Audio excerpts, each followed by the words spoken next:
عبدالحبیب بھائی بہت پریشان. کیا ہوا بھائی؟ بڑی دعاؤں سے شادی کی, شادی کے بعد گھر میں جھگڑے اتنے, ماں کو بیوی پسند نہیں, بیوی کو ماں پسند نہیں, ماں کو سمجھاؤ تو بیوی ناراض, بیوی کو سمجھاؤ تو ماں ناراض. میں تو پریشان ہو گیا شادی کر کے, میں ختم کر رہا ہوں, طلاق دے رہا ہوں. تو میں نارملی نوجوانوں کو جو سمجھاتا ہوں آج لائیو سمجھاتا ہوں, شاید کسی کا گھر بچ جائے, کہ یاد رکھو شادی کے پہلے 4-5 سال ہمیشہ مشکل ہوتے ہیں. فیصلے میں جلدی مت کرنا. جن کی شادی کو 25-30 سال ہو گئے نا, ان سے پوچھو, ان کی شادی کے بھی پہلے 5 سال ایسے ہی گزرے تھے. سب کے گھر میں لڑائی جھگڑے چھوٹے موٹے شروع میں ہوتے ہی ہیں. اس کی وجہ ہے ایک نیا مہمان گھر میں آیا ہے, جناب وہ سب کو سمجھ نہیں آ رہا ہے, اس کا مزاج الگ ہے, گھر والوں کا مزاج الگ ہے, تھوڑا ٹائم لگتا ہے ایک دوسرے کے مزاج سمجھنے میں.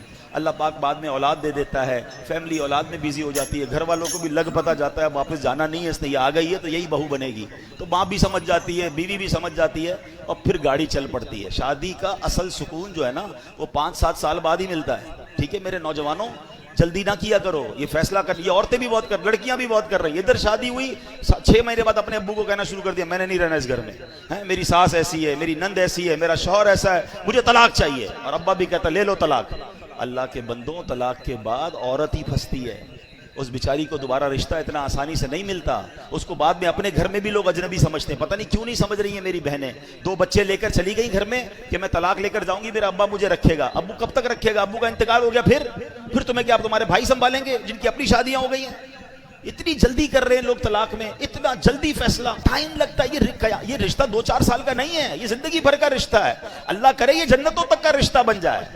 ہر وقت فیصلہ کرنا ہے کہ ابھی ختم کرو, ابھی فیصلہ کرو, ابھی طلاق دو. یہ مرد, اللہ کا بہت بڑا احسان ہے کہ یہ طلاق کا حق مرد کے ہاتھ میں ہے. اگر یہ عورت کے ہاتھ میں ہوتا نا تو ہر دوسرے بندے کی طلاق ہو چکی ہوتی. ان کا تو کام ہی ہے یہ فیصلہ کرنا. تو میری بہنوں سے بھی گزارش اور میری بھائیوں سے بھی گزارش, جن کی شادی, اور میری ماں باپ سے بھی گزارش. یہ ماں باپ بھی شے دیتے ہیں, فکر نہیں کرو طلاق لے کر آ جاؤ میں رکھ لوں گا. کبھی بھی اپنی بیٹی کو راستہ نہ دکھایا کریں, بلکہ اس کو کہیں کہ تم اپنے گھر میں وقت گزارو, ٹائم دیں. کچھ وقت لگتا ہے, اللہ کی رحمت سے انڈرسٹینڈنگ بھی ہو جائے گی اور اگلی زندگی بڑی خوشگوار اور پیار والی گزرے گی. اور مجھے آ کر کہا کئی لوگوں نے کہ آپ نے مشورہ دیا, میں تو طلاق کا فیصلہ کر چکا تھا, مگر اب الحمدللہ کچھ عرصے بعد میری فیملی میں سب میں انڈرسٹینڈنگ ہو گئی, میں بہت خوشی والی لائف گزار رہا ہوں. یہ قرآن کہتا ہے کہ تمہارے لیے ہو سکتا ہے کوئی اور بھلائی رکھی ہو.